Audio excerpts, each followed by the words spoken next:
अब इसका क्या चक्कर है फोन का, इसको इधर लगाया, जेब में रखा तो यहां पर डिस्टर्ब करेगा, क्योंकि यहाँ टावर लगा हुआ ना, इधर पे लेफ्ट में टावर लगा हुआ, राइट में मैंने फोन लगा लिया।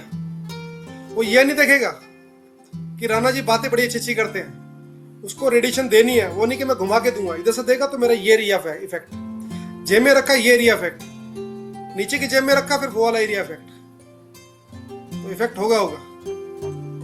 कुछ साल पहले की बात बताता हूँ, 20-25 साल पहले की बात। हमारे बच्चे बड़े अजीब से बच्चे, हमारे मतलब कि आसपास के गांव के, मतलब घर में चंडीगढ़ में रहता हूँ, गांव तो नहीं बोलूंगा, ऐसे शोर मचा के खेल रहे थे। मैंने बोला बच्चों को, अरे मैं कहा मैं तुमको दिखाता हूँ भाई, आप मेरे साथ आओ। मेरी बेटी बहुत छोटी थी, मैंने उसको बोला कि सब बच्चों को इकट्ठा करके लेके आ, और बच्चे जो है मतलब कि इकट्ठा करके ले आए सब बच्चों को।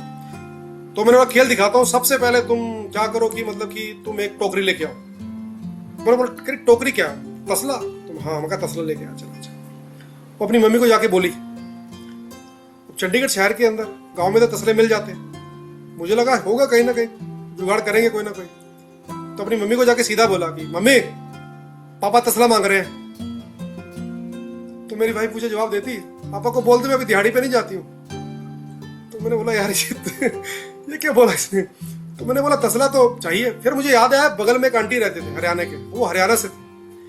हरियाणा पंजाब में ना एक रिवाज है, मतलब संधारा, समझते हो संधारा? लड़की वाले मतलब कि वो अपनी लड़की को भेजते हैं, जब दिवाली दशहरा तीज आती है संधारा भेजते हैं, कुछ ऐसा करके एक रिवाज है, भेजते हैं। तो मुझे पता लगा कि बगल वाले घर में कोई फ्रूट लेके आया हुआ था, फ्रूट की टोकरी मतलब आई थी संधारे के अंदर। तो मैं उधर चला गया, मैंने बोला आंटी वो आपके घर में फ्रूट वाली टोकरी आई थी। कहते बेटा फ्रूट चाहिए। मैं कहा नहीं फ्रूट नहीं चाहिए मुझे वो टोकरी चाहिए। मैं वो टोकरी लेके आया,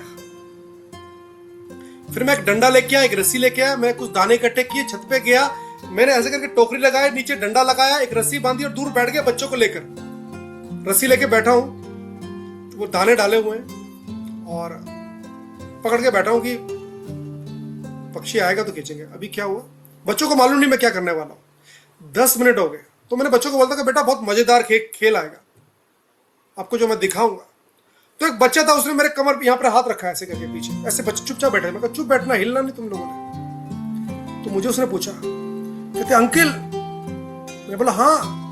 कहते मजा कब आएगा? मैंने बोला रुको अभी आएगा मजा।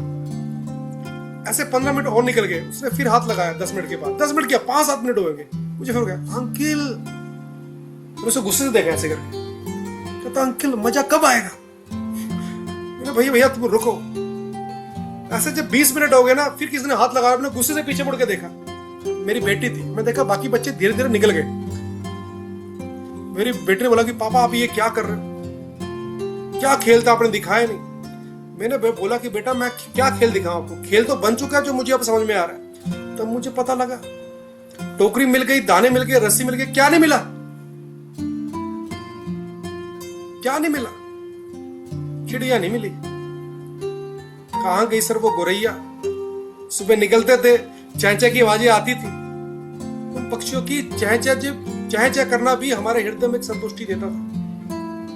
मैं उस समय का बच्चा हूं, मतलब कि था मैं, जब मैंने गिद्धों को देखा। इतने बड़े बड़े गिद्ध होते थे हमारे, जब मैं शुरू में जब छोटा था गांव में रहता था, तो बाहर भैंसों को जो मर जाती थी, डंगर मर जाते थे, कुछ भी फेंकते थे, गिद्ध नोच के ले जाया करते थे। हम लोग क्या बोल रहे हैं, हमारी क्या फर्क पड़ता है सर, चिड़िया चलेगी गिद्ध चलेगे?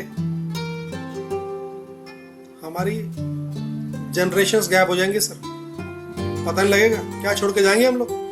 सभी आए यहाँ पर पैसा कमाने के लिए कि चलो अच्छा है यहाँ से सीख के पैसा कमा लेंगे, पड़े रह जाएंगे। जान है तो जान है, मरते दम तक एक ही चीज साथ रहेगी आपके, वो आप खुद हैं, आपका शरीर, और कोई रहे ना रहे। सोचना जरूर इसके बारे में। कहाँ चले गए बोलो? इंजेक्शन लगाते थे गाय भैंसों को ऐसे ऐसे दूध निकालने के लिए, और केमिकल वाले, वो खा खा के गायब हो गए। रेडिएशन ने गायब कर दिए हैं बहुत सारी चीजें, हवा पानी सब खराब है। हम क्या कहते हैं, नहीं दवाई ले लेंगे सर हम लोग। सोना भी जरूरी है, 8-8 घंटे लोग सोते हैं सर, नींद पूरी नहीं होती। सोना क्या होता है हमको पता ही नहीं है। ठीक है। ठीक है जी, thank you so much, all the best, शुभकामनाएं, हरे कृष्ण।